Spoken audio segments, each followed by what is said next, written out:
For joining us today. My name is Alex Villa. I'm one of the marketing and sales coaches here at the Insurance Pro Shop. Speaking today will be Jeremy Nason. He is another one of the coaches here, and he will be talking about how to find the pain and set the appointments. So, without further ado, go ahead. All right, thanks, Alex. Why is there it goes. So before we get started, I want Alex to go through a couple quick polls and some housekeeping issues with you, but I want to thank everybody for coming today. We're going to share a lot of information on finding people's pain. Just kind of find out how we can set better appointments, get less leads, and make more money at the end of the day. So Alex, go ahead and go through your polls. First one's coming up now. All right. So the first poll we have up here is actually just a series of 3 questions. So the first one is this: we just want to know who we're talking to, just so we can kind of get an idea on how to cater the information to you.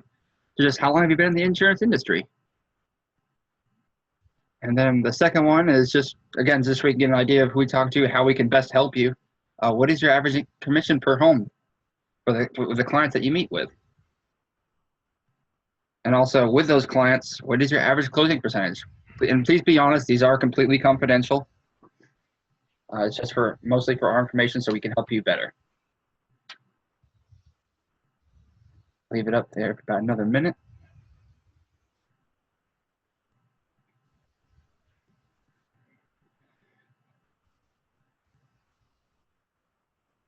Alrighty.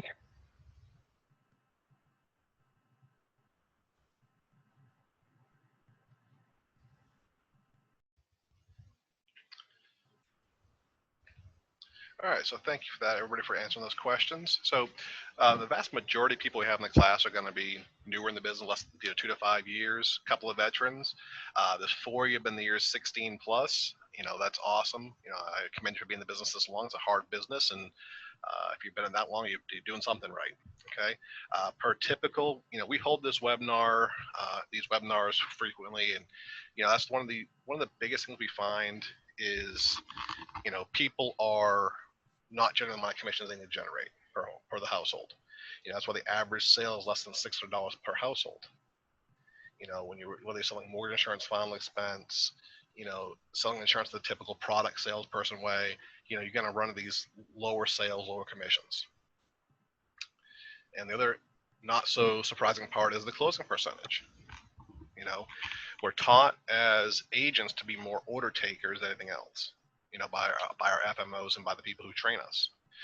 So one of our goals is to really help you become the trusted advisor so you can increase that closing percentage to 75, 90, 100%. Okay. So thank you for those polls. And we have one more quick poll. And this more is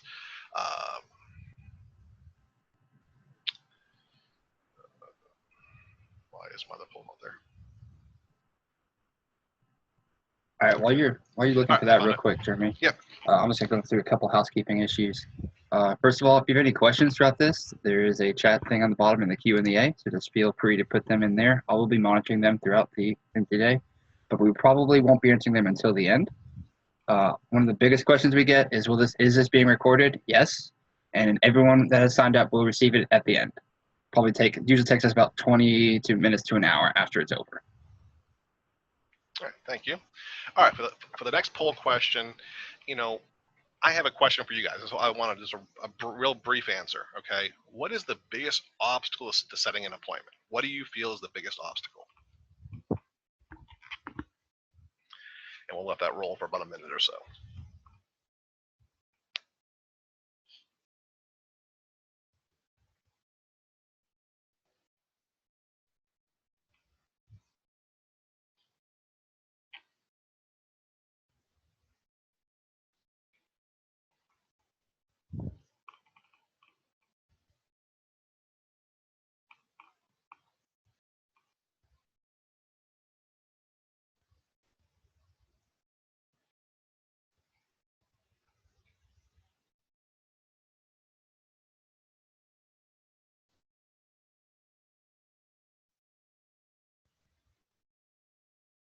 All right, thank you. I got about 70% of people have voted so far. So and the polling and share the results here. So, the biggest problem and I want to thank you for the answers, but the biggest problem agents are finding, that I find with working with agents, the biggest obstacle to selling an appointment is not you selling a product. It's not you're talking not talking to the right people. You're not a salesperson. It's you're failing to get the prospect emotionally involved. Okay, because if the client doesn't see the problem they have, why should they meet with you? Okay, so we're going to jump right into the meat of this and get going on this here.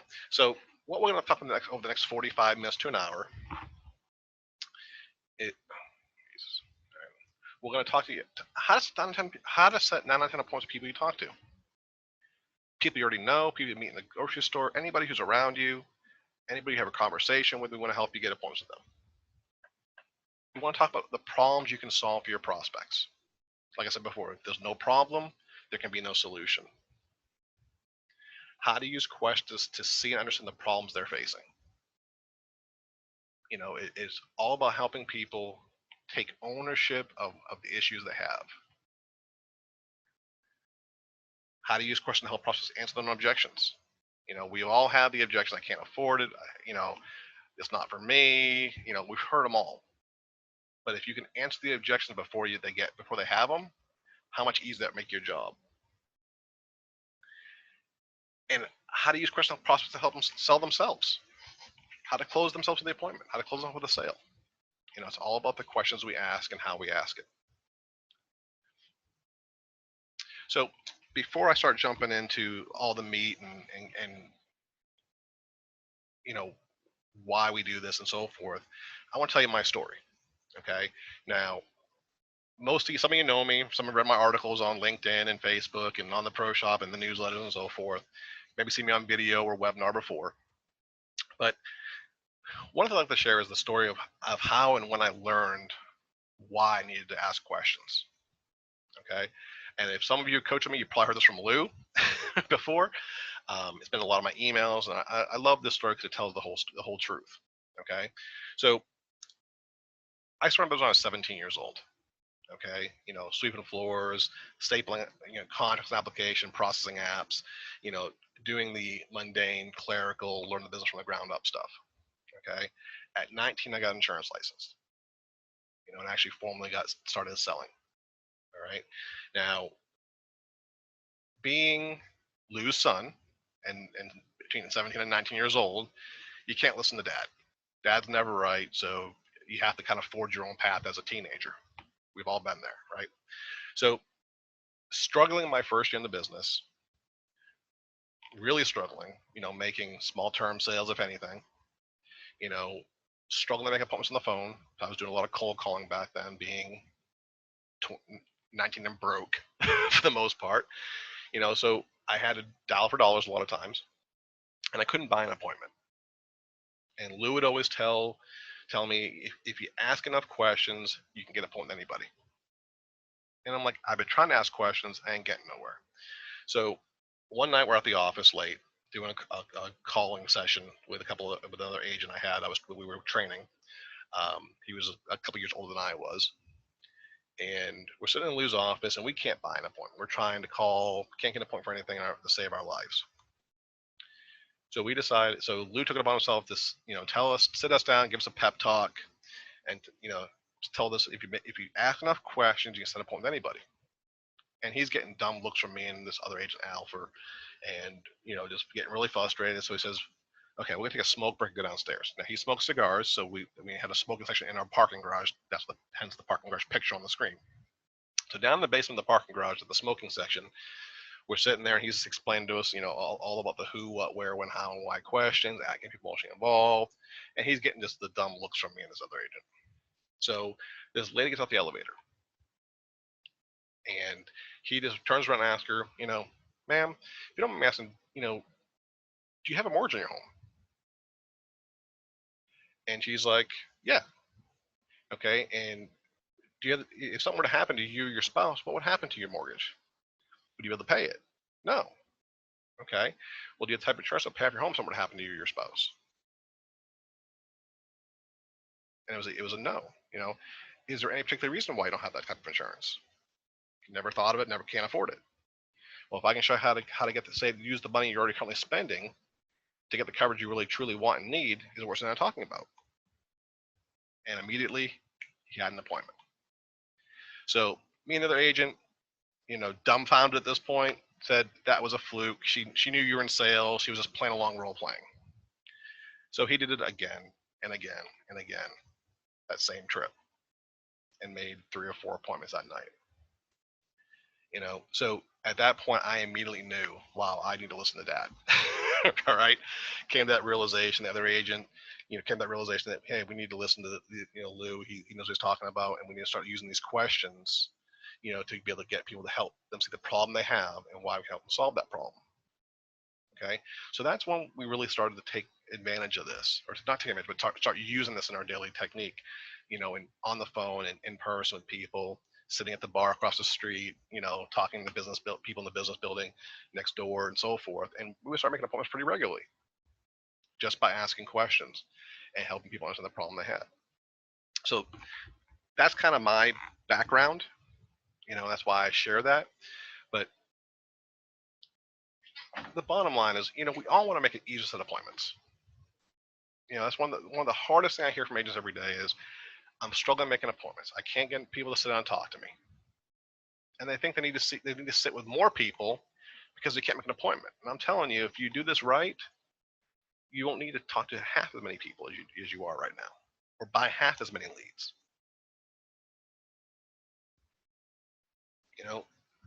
So if you were able to talk to 10 people and set 9 appointments, what would that do for you? How much more time would you have to spend with your family? Have to work less?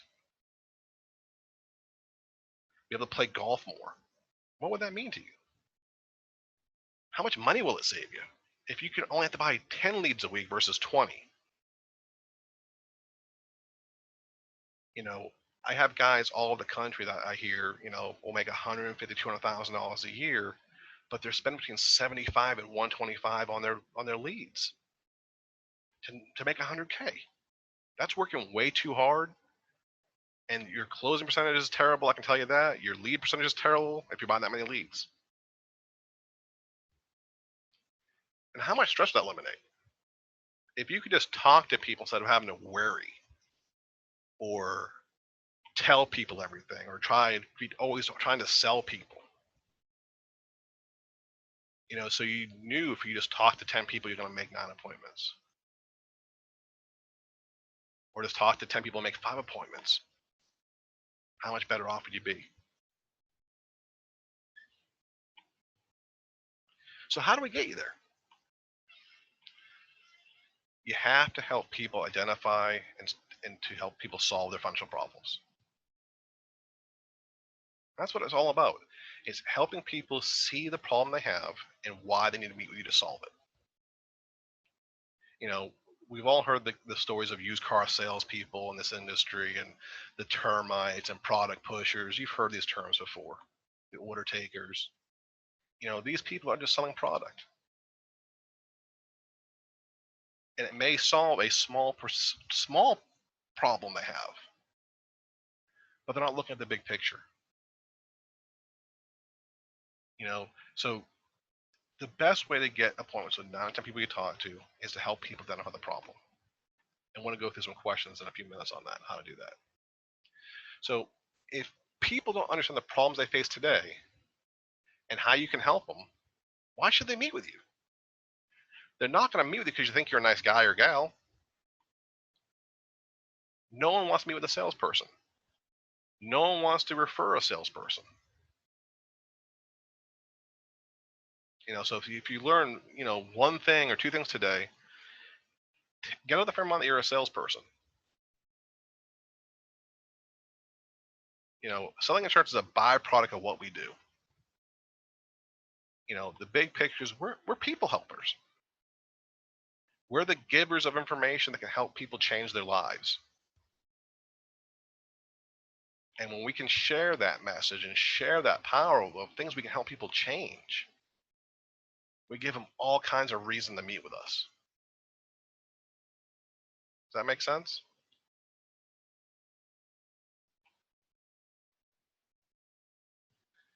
So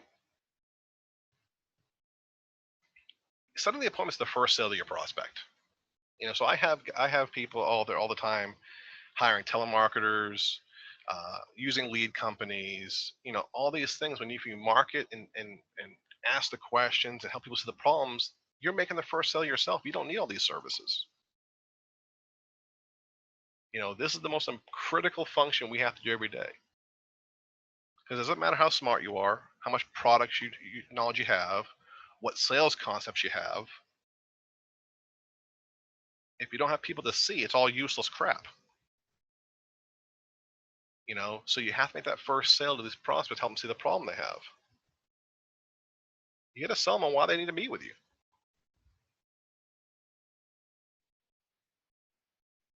The problem most agents are having is they're trying to convince people.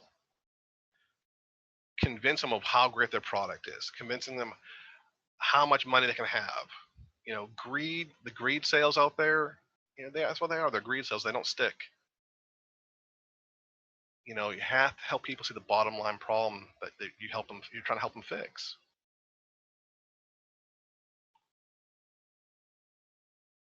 You must reach people on an emotional level. You can't tell them. Let me take a step back. Okay. So you can't tell people what you want them to do. Right. Now, I know my daughter's on this call and my son-in-law's on this call with us. Right. Now, I'm not going to put her on the mic or anything and put her make her answer these questions, but if I tell her to do something, she has two reactions: either accept it or reject it. As do all our kids, our prospects, our parents, our siblings, whatever. If we're told to do something, we have a choice to accept or reject it, right? So in order to get people to connect on the emotional level, how do we get through to them? Okay, so for example, I know I need to lose weight.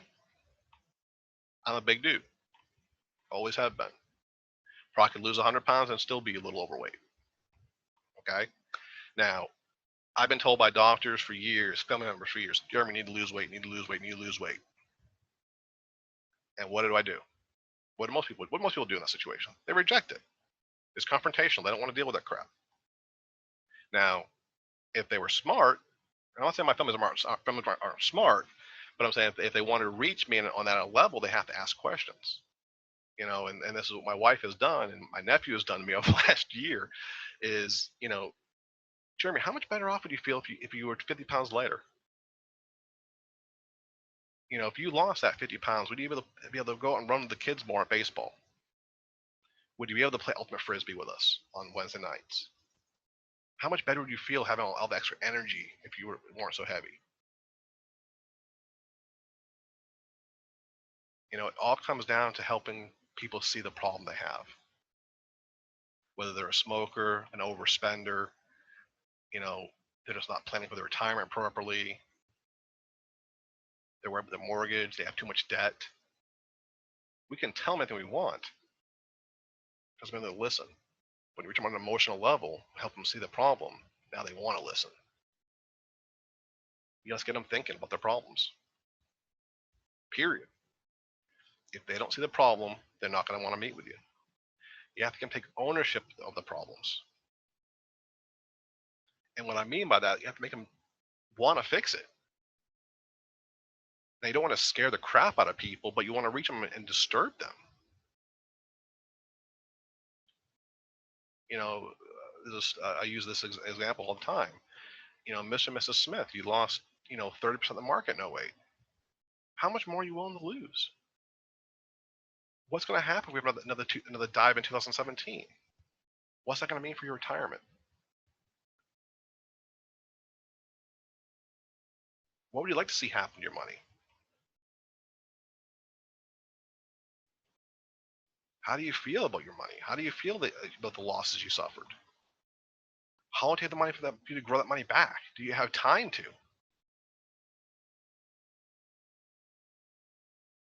You have to get them to see the problem and take ownership of it, period. So I'm going to give you some problems people face in the local area. Because ideally, and most of you have been to a webinar before and heard me speak and talk about marketing and lead generation and everything else. But there's so many people in your local area that need help. And we tend to, as agents, get leads from all over the place, travel over 3 or 4 counties, 2 or 3 states in some cases, chasing low-hanging fruit. But there's some people that need help locally if we just get our message out. And I'm not going to harp a whole lot on this because there's a whole lot of ways we can help you do that. It's a whole other workshop in and of itself. But how many families have been in trouble with the death of an illness in the family to the breadwinner? How many families have struggled with making their mortgage payment or struggling with a way to pay off their mortgage efficiently and early?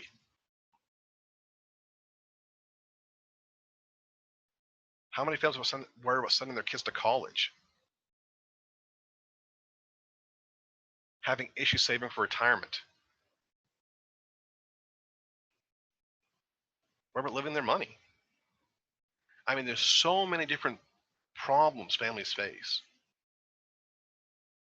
And if you talk to people, ask questions, people will talk to you. And it's not, you don't want to be robotic asking these questions. You don't want to be pre-recorded or sound robotic. You want to be compassionate, because what's the job here? What's our main focus? I mean, if you're here just to make money and make a commission, you're probably in the wrong business, and you're not going to survive long term. But if you're wanting to really help people, is where it all stems from. And I'll use one of Lou's favorite quotes: if you help enough people get what they want, you'll get what you want. That's 100% true.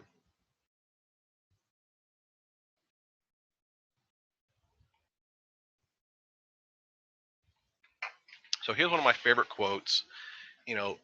People don't buy because they're made to understand.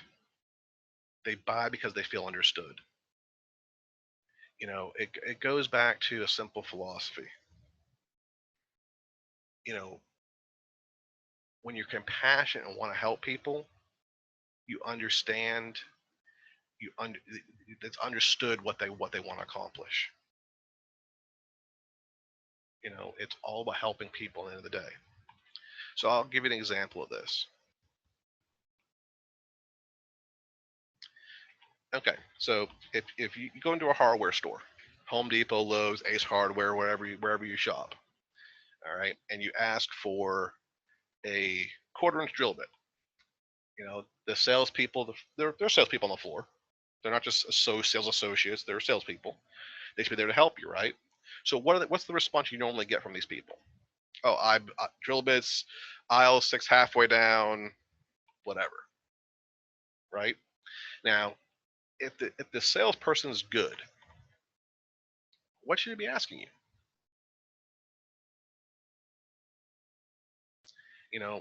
Because really, what are you looking for? If you need a 1/4-inch drill bit, what are you actually looking for? A 1/4-inch hole, right? So there's so many things you can add to that to kind of build on that to help people see the problem. So if you need a 1/4-inch hole, first, do you have a drill? What kind of material you're drilling into? Wood, concrete? There's different bits for that. There's different drills for drilling the concrete versus wood. How many holes do you need? Whether you need a low quality drill bit or a high quality drill bit. Are you a personal contractor or you're a professional contractor? There's so many different applications to this technique, of helping people understand what they really need and helping them understand what they really want. So telling is not selling.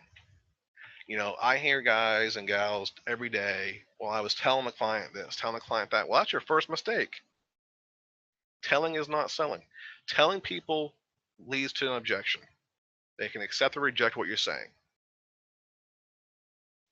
you must get them to tell you why it's important to them. Help them sell themselves.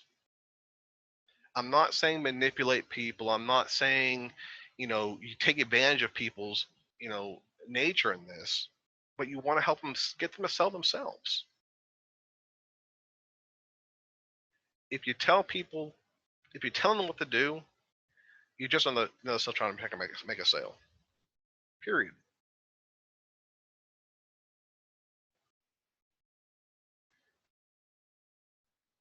You need to show them what's in it for them. What are they getting in this? You need to get them emotional involved so they take action. Now, by a show of hands, okay, there's a little raise hand button in the software. Okay, by a show of hands, how many people have you seen in the last month that have told you I need to think about it?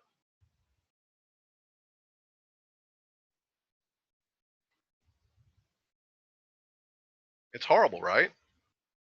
Now that's the number is still climbing as I see it here. So go ahead and stop that. But it's the truth.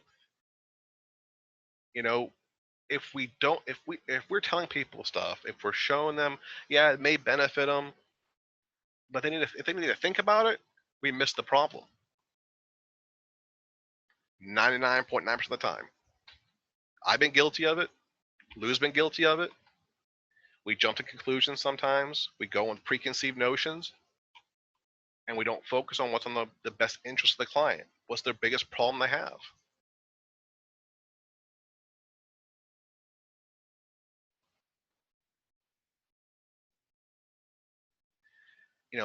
What this all leads down to is really learning how to ask good questions.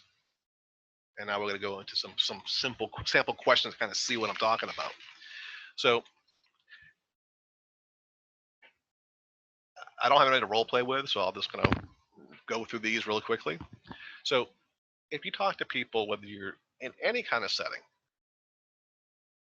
whether it be a social setting, at the beach, at the ballpark, in the grocery store, I've done these everywhere. Not that I'm a salesperson, but I want to help people understand the problems they have and how I can help them fix them. I don't sell anything. People buy from me, will buy my product, but I'm not selling anything. So I may ask, do you own a home? And it's a yes or no answer. Okay. Do you have a mortgage on your home? Do you have the type of insurance that pay off your mortgage if something would happen to you? Yes or no? They say no. How do you feel about that? What would your family do if you weren't here tomorrow? It's all about having a personal conversation. How would you want to be spoken to in a moment of weakness, a moment of pain?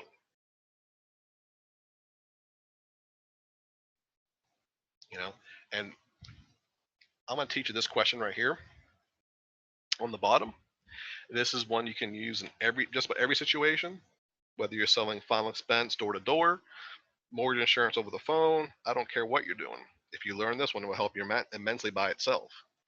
If I can show you how to get the insurance you need to protect your family, pay for your mortgage 5 to 10 years early without taking additional money out of your pocket, would it be worth about 4 minutes to sit down and talk about it? It's putting it all together. One thing I never do is ask for an appointment, whether it be a workshop, whether it be face to face. When I think of the word appointment, and I hope you guys reference this the same way, when you make an appointment with somebody, what's it usually cause you? Pain. I think of doctor appointments, dentists, lawyers, CPAs. They're all painful events. So I never use the word appointment. Get rid of it from your vocabulary. Suggest time to sit down and talk about it. It's a conversation then. We're just trying to dig and find more information. It'll change the law, how you do business. All right. Another sample, series of questions we ask is, have you ever lost money in the stock market? How did that make you feel? Last year we had a pretty good year in the market. Hopefully it keeps going up. But in 2070, what happens if it goes down? How much money you want to lose? How will that loss affect your income?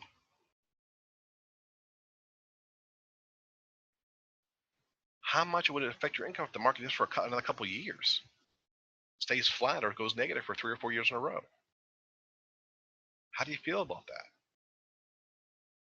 How would you recoup those losses? Could you live on 30% or 40% less income? If I can show you a way to position your money so you won't have any more losses, but have some pretty good upside potential, is it worth something I'm talking about? These are the simple conversations you have. Now, at the end of the call, I'm going to send you out an ebook along with the recording and some other stuff that has a ton of these scenarios in it. Okay. But I also have a special offer for you in the end of this that I think can really help you and help you grow your practice. So stay tuned for that in a minute here. But one thing, I have agents out there that I've trained, that I haven't trained, that make a lot of common mistakes. Okay. So I throw this out there every time. I hope none of you guys are doing this stuff, but there's always one or two, unfortunately. So don't use technical jargon. Put everything in layman's terms. Don't try to talk about betas and curves and tax deferral. Our class will understand that stuff. Explain it in a much easier fashion. You're talking about tax deferral. Rather than say, well, you tax deferred. What the heck does that mean? Well, you don't get taxed till you use it. How much better does that sound? Is that more explaining the problem, explaining it down to the nitty gritty without having to tell them that's how tax deferral works? Make sense? Don't use prodigious words. Now, this was a joke me and Alex had, because I didn't know what that word even meant until about a month ago when he did this first workshop. So I had to put big next to it. So one thing Zig Ziglar always said, if you write and speak at a 6th grade level, even the college professor will understand you. Very profound statement. So we don't want to say our clients are dumb. A lot of our clients are very well educated people, but they don't know what they don't know, just like us. We can't go into a doctor's office and conduct surgery on somebody for removing an appendix. We can't go into a CPA's office and fill out a Schedule K corporate tax return.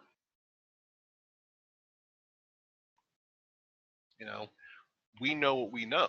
We know that we are specialists in helping families save money, protecting families with insurance, helping seniors not live their income using annuities. This is what we know. So keep it simple to what we know. Okay? Don't tell them anything. Ask questions. I think I've covered that enough. Don't give a sales spiel. Can't even say that word today. I hear agents call me every day and say, do you have a presentation? A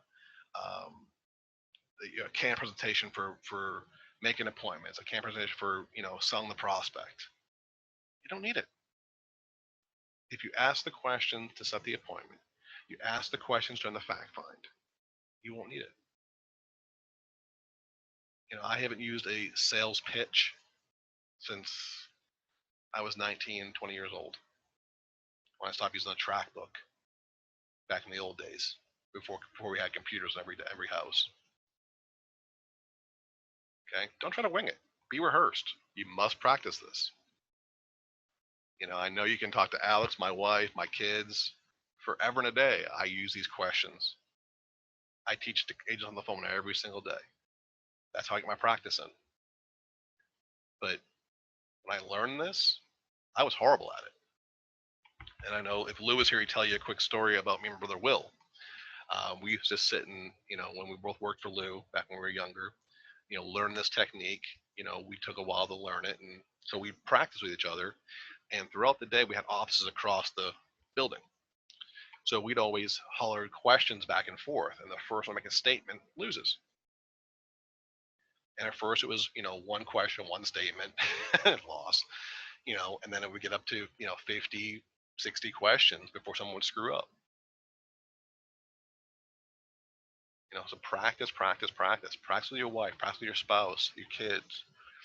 The one thing I learned, and I've seen, because Lou did it to us when we were kids, it was never, oh, you're grounded, you're, what did you did this wrong and didn't tell us anything. No, them asking questions. How'd that lamp get broke? What did that lamp mean to your mother to make us feel bad? What do you think your punishment should be? Should you be allowed to go to the movies this Friday night? Should I allow you to use my car if I can't trust you to not break a lamp? It sets the problem up in my mind, and I heard it for 20 years. Don't try to impress people. Be yourself. I know today, even with my clients that I see, which is very infrequently anymore, I don't wear a suit and tie. The only time you'll see me in a suit and tie is if I'm recording a video for you guys, or I'm on one of my live events here in Dallas for one day. That's usually picture day. Be yourself. If you're a joke teller, tell jokes. If you're, losing on a small talker, so don't small talk. He jumps right into the facts and the numbers. Be yourself. Don't try to BS people. They see right through it.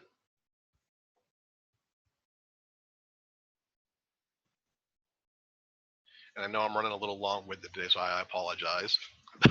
But, I'm hoping you see now how these questions can really help you create more appointments, solve your prospects' problems, help them understand the problems they have, how to answer their own objections. Because if you help people by asking them the question, to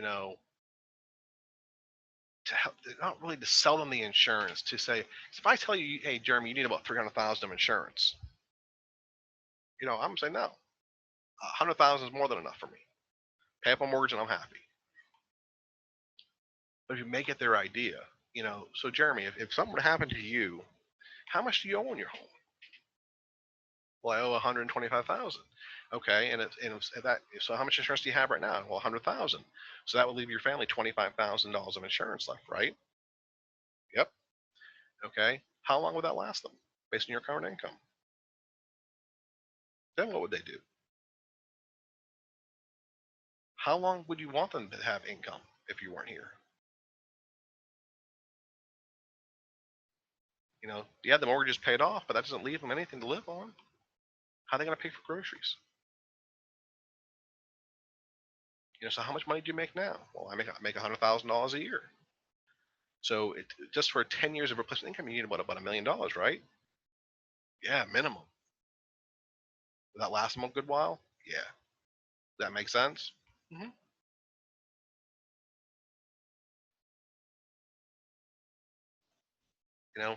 Get rid of the objections. It makes it so much easier. It helps them close up for the appointment. You don't need to be pressuring people using gimmicks and all this other crap. All right. So I know I see quite a few questions rolling in here. If you have questions, be sure to put them in the question and answer box, as we'll be answering them in a few seconds here. But I kind of mentioned in the middle of this that we have an offer. I'm trying to get the message to as many people as possible, because we have a major problem in this industry, right? There's a 95% failure rate. Agents are struggling to set appointments, struggling even worse to close sales. And the only people getting rich in this industry are the FMOs, the lead houses. That's where all our money's going.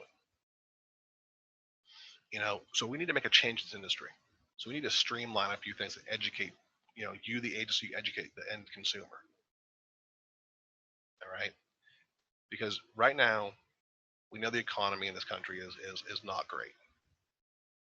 The national savings rate is less than 4%. 5 years ago, it was negative 2%. People aren't saving money for their future. Now, I just turned 40 this year. So I have 25 years to retire, 27 years to retire. Okay. I have still a lot long in this business. Right. But you're probably asking, where am I going with this? And you're right. I'm all over the place. And I apologize. But the problem is no one's being trained anymore. It's not like 30 years ago when if you worked for MetLife, New York Life, Northwestern Mutual, you were getting sent away for a 2 or 3 week school on how to sell insurance, how to market yourself, how to prospect. The only thing you get now is product training from your FMO and IMO and captive companies. And it's one of the most dangerous things they can do.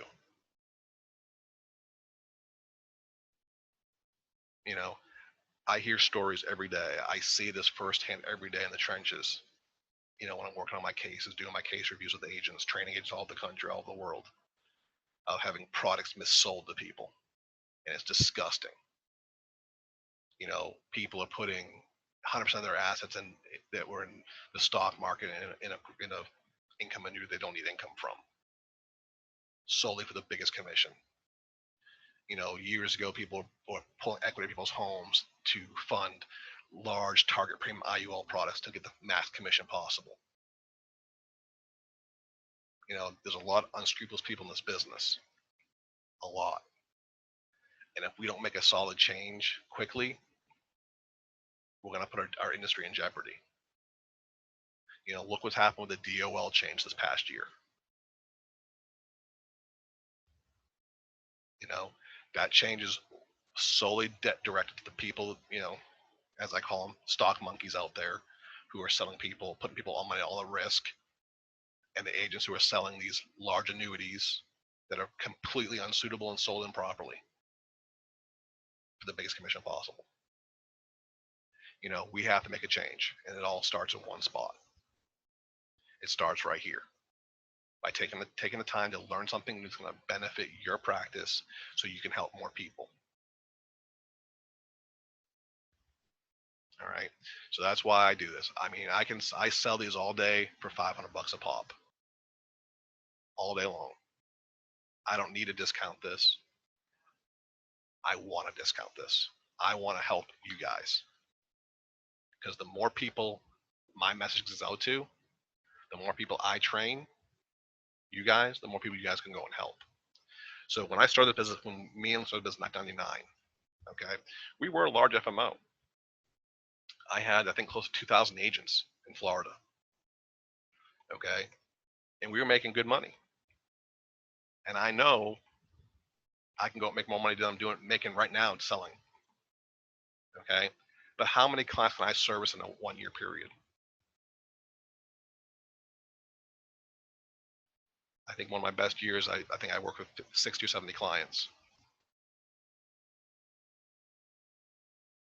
And I have agents that's 50 to 100 clients is usually the target market we try to strive for. So me personally, I can help, over the course of my time in the industry, 500 to 1,000 clients max, the way I do it. But my reach can expand much farther than that. But I train you guys how to do what I do, how to really help people, how to get better appointments, close more sales, help put better products in place that are sold properly. My reach is 100-fold. So a little soapbox story of why we started this. Okay, so here's the offer. I'm gonna get off my high horse for a minute here. All right, so as you know, we do a lot with questioning. There's so much more to it. I can't fit it all in an hour class. I love to, but I just can't. So we have an 8-hour video series called How to Close on a 10 by Asking the Right Questions. It is all about the questions, strategies, and techniques and scripts we touched on today in a lot more detail. A lot of little 5-minute presentations, which we didn't even cover today. It's designed to really help you learn the strategy, to really help you grow your practice. Okay. with this system, and I know I have a few agents here that have been part of my coaching program, it comes with 3 months of one-on-one coaching. Okay, so you call me, Lou, or Alex. We're here to help you fine tune the technique, how to practice it, put it in play, role play with you, whatever you need to help you make successful. Okay, with it you get case preps, usually 3 or 4 case preps per system. Okay, that's what me and Alex, we go through and help you use your carriers, show you to run your illustrations, help you create the presentation we use, which has been covered again today. It's in the system, called our 2-page presentation. If you have not seen it, if you go to the Insurance Pro Shop YouTube channel and type in how to close on 10 sales, the short video on it up there. All right.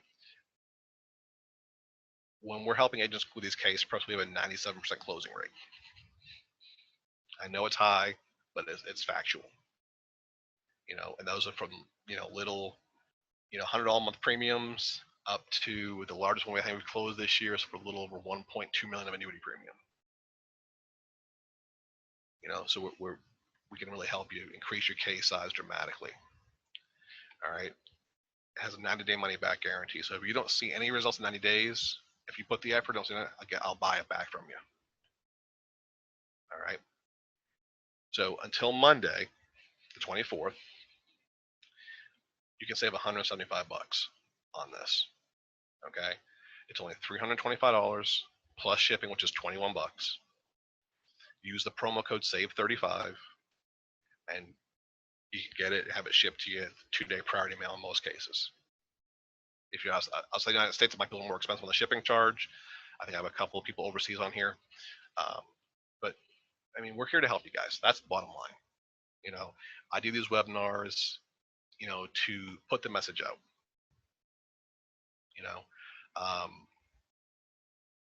So again, I want to thank everybody for attending. I'll get off my high horse. If you have any questions, feel free to call me, Lou, or Alex anytime, or visit the website. This free download you can get on the site. We're going to do some Q&A in a minute here, so get those questions in the box. I'll put the slide back as that's usually the first question we have. So, Alex, go ahead and unmute yourself if you're here still, and let's go over some of these questions we have. All right.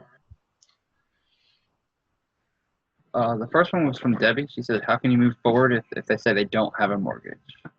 Okay.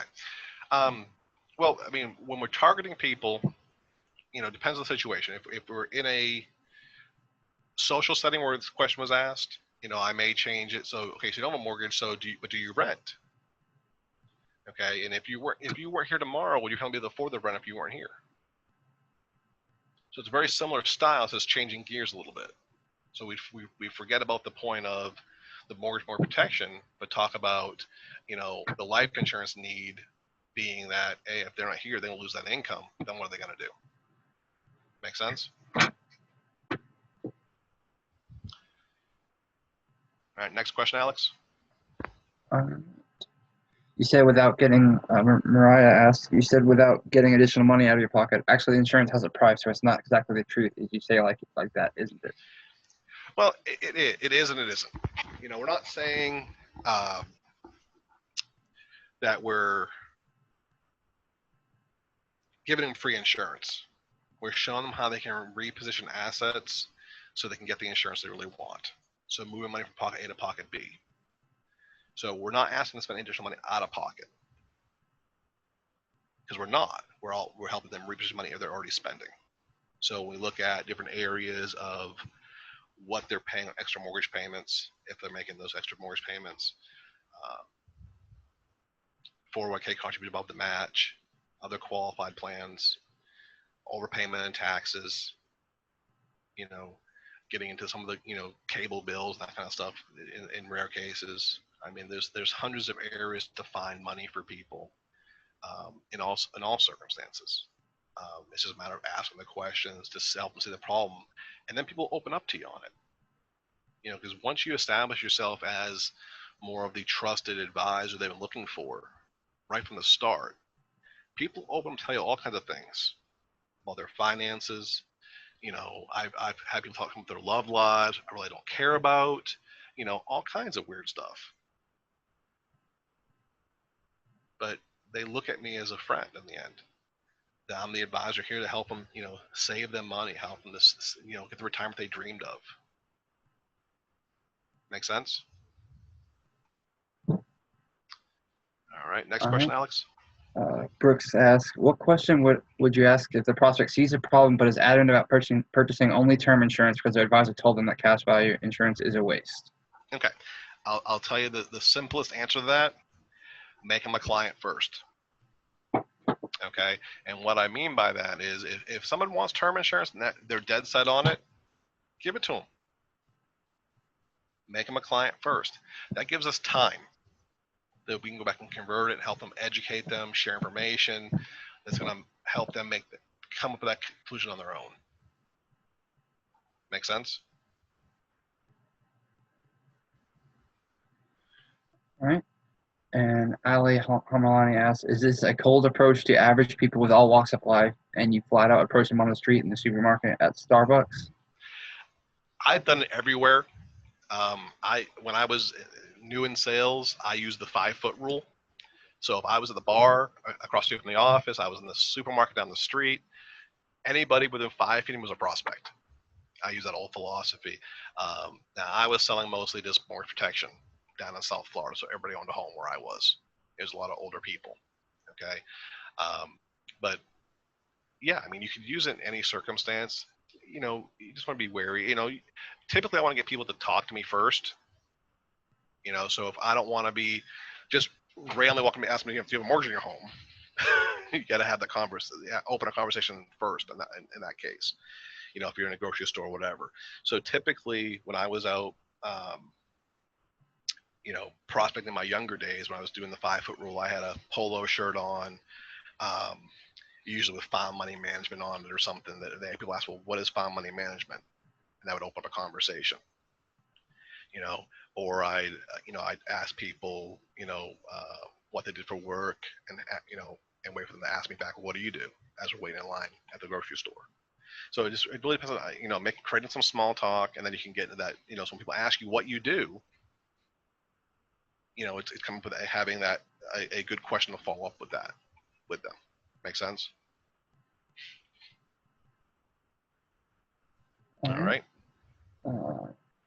And the follow-up question to that, and what if they are on board with the value of an underfunded policy, but the death benefit of that cash value policy still is a shortage of income or mortgage? What is the question solution that you would present? Okay, I'm reading the question in case I didn't quite get that. Okay, so typically, I mean, people can only afford what they can afford, right?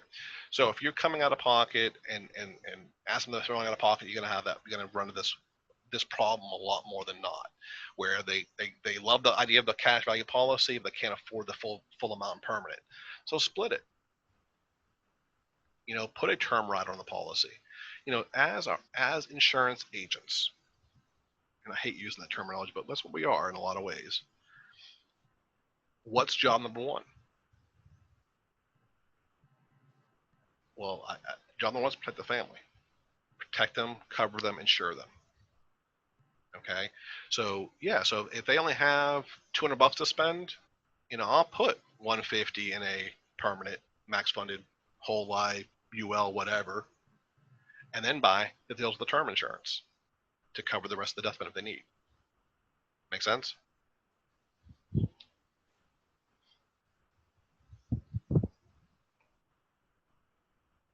All right. Kevin asks, once you deliver policy, what is the best way to ask for referrals without actually asking the referral question? I ask a very simple question. I don't go into a full referral script and everything else. So there's two parts to getting referrals. One, you have to ask for them, okay, in a non-threatening approach. Two, which is the more important part, you have to make yourself referable first.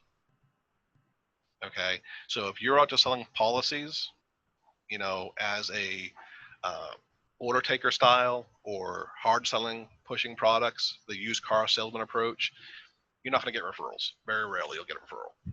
Okay, so when I work with my prospects and clients, the only thing I ask them at the end, I think we can agree that I helped you a lot here in the situation, help them pay off your home early and whatnot. You know, do you have any friends, family, people in your cell phone that would benefit from my services? And I always get 1 or 2, 3 referrals because I've made a huge impact on what they're doing. You know, if you're not helping people see the problem they have and help them solve a problem that's selling them a policy, it's going to be tough to get referrals, period. But if you're doing the job and really helping them see the problem and helping them fix the problem, it's going to make you, they're going to give you referrals, period. All right, next question. All right. K7 asks, how much better off would you be if you had an FMO? I don't know what he means by that. You know, there's FMOs that are good and FMOs that are bad out there. I want to say there's really no bad FMOs out there. Okay, some take advantage of agents, you know, by giving them lead programs, lower commissions, and so forth. But a good FMO, you know, what I equate to be a good FMO today, you know, versus what I did 20 years ago is, you know, if they help me with back office support and give me a little bit of product information, that's a good FMO at this point. Okay. But, you know, I have a few that I work with. I worked for 10 plus years, but the service that you get today versus the service I gave running my FMO in Florida, 100% less than, you know, what I was doing. Okay, because a lot of the stuff you're seeing from us, these techniques, our mortgage systems, our training materials, were all developed as part of the FMO. This is the training we gave agents as part of the FMO. Okay, but if K7 wants to clarify that question, I'll be happy to answer it a little better detail. All right, next question. You forgot about disability income? Did you forget about disability income? No, I mean, there's all kinds of questions you can ask about disability income. All kinds. You know, what would happen if you were hit by, you know, run over by a bus tomorrow? How's that going to affect your income? How long would you be out of work? How are you going to pay your bills? You know, if your spouse wasn't able to work for 6 months to a year, how would that affect the rest of your family? How are you going to live? What would you like to see happen? If I can show you how to cover your income in case of illness or injury or disability, is worth it that I'm talking about.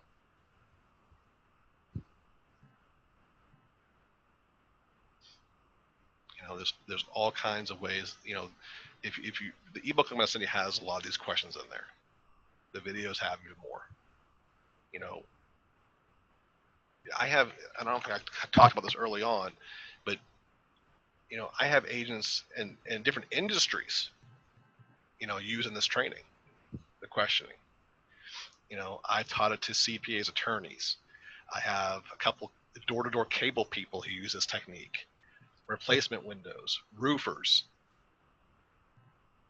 plumbers.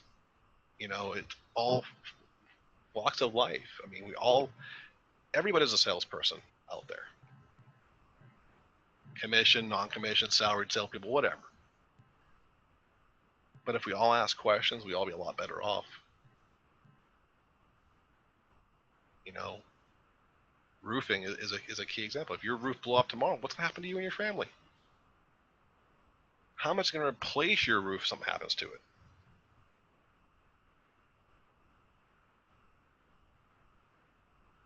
You know, all these questions can help identify the problem, help people open up. All right. Next question. All right. Kevin asks, I have the mortgage protection training. Is this in the content? Okay, Kevin. Yeah, there is some of the basics are covered in the mortgage system. There's a little bit on the questioning technique, a good section on the two-page presentation, but it's more in text than actual video. So yeah, there's some basics in there, but if you want to talk about it, you know, feel free to give me a call and we can go over more details of it. All right. All right. And Jess asks, what are some examples of questions you may ask leading them into wanting to set an appointment, as in asking for an appointment themselves, rather than leading up to asking them if they like one? How can you get them to just simply want one themselves? Well, people aren't going to want to meet with you. You know, so you have to help them see the problem they have. So example of questions, is all about identifying the problem first. You know, I'm trying to think of a good one. This is my daughter, so let's ask this question. Um, so when it comes down to talking about, the kids going to school, for example, you know, Mr. and Mrs. Smith, you know, are you aware how much college costs nowadays? Or are you guys college graduates? Okay, and how long did you graduate school? And so that was about 20 years ago. So if you graduated 20 years ago, how much did that college education cost you back then? Are you aware what a college education costs today?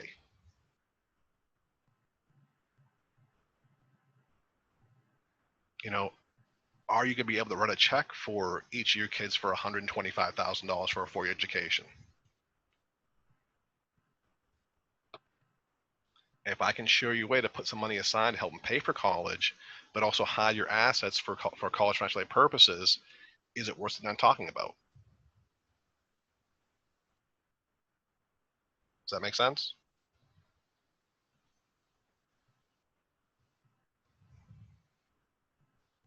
All right.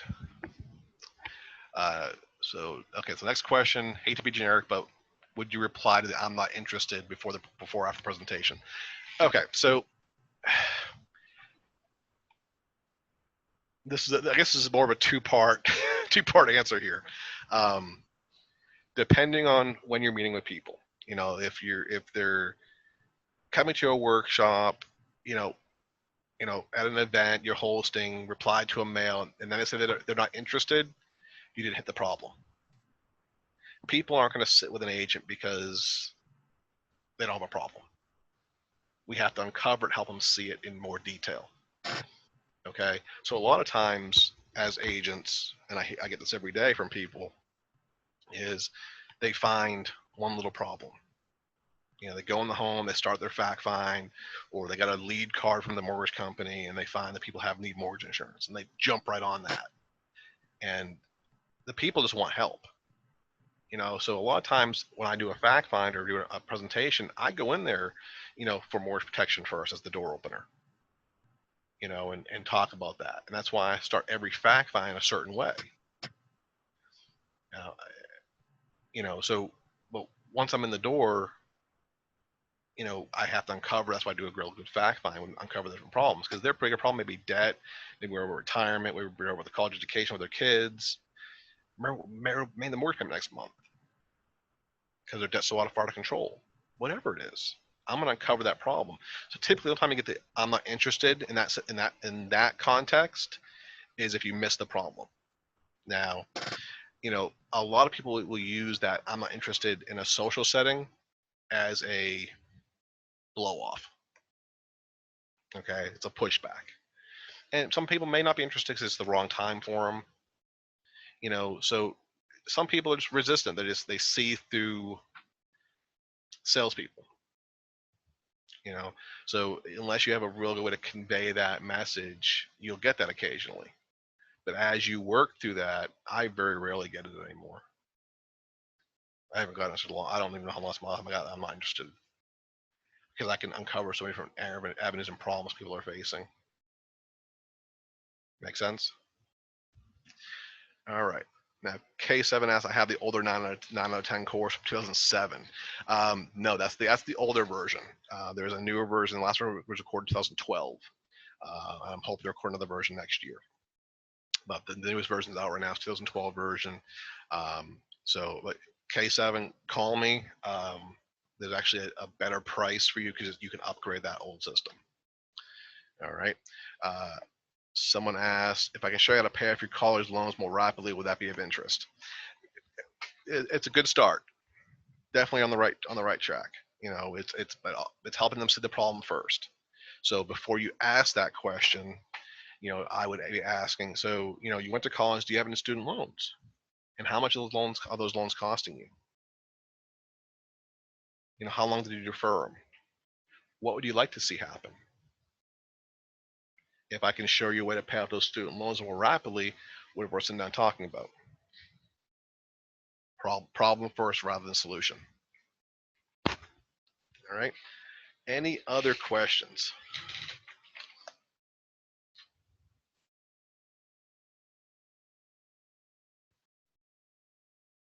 Okay, Kevin asks, you mentioned fearing some IMOs and FMOs. I really received a GA contract to look over an insurance company for a non-captive agreement.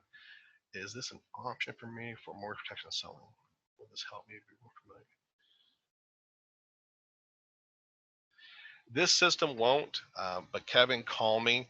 I can give you some ins and outs of the FMOs, what to look for, what the deceptions are they making, and give you honest help on the contracting levels. There's a lot of FMOs out there that are lowballing people because they're offering leads and then charging for leads on top of it. So why don't you be taking advantage? But call me, email me at jeremy@insurancepartnership.com or call me on the toll-free line. I'll be happy to go over the structures and who to look out for.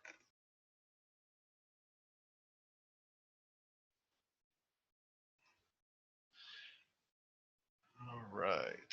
So I've got a couple things in the chat, I think, too. All right. If there's no more questions, again, I want to thank everybody for coming today. I think we're just a little over an hour. But I want to take time out of the busy day to come sit with us for a while. Hope you learn a few things here and there from us. If you have any question regarding the system, the training, coaching, how we help you build your practice in general, feel free to give us a call. In the end, we're here to help you.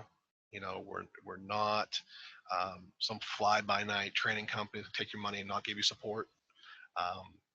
We've been doing this since 1999 when we first started, and we're not going anywhere. So again, thank you. We couldn't do this without you guys. I'm glad I can share my message with you and help you. So everybody, make it a great day. Have fun out there and help lots of people and make this industry great again.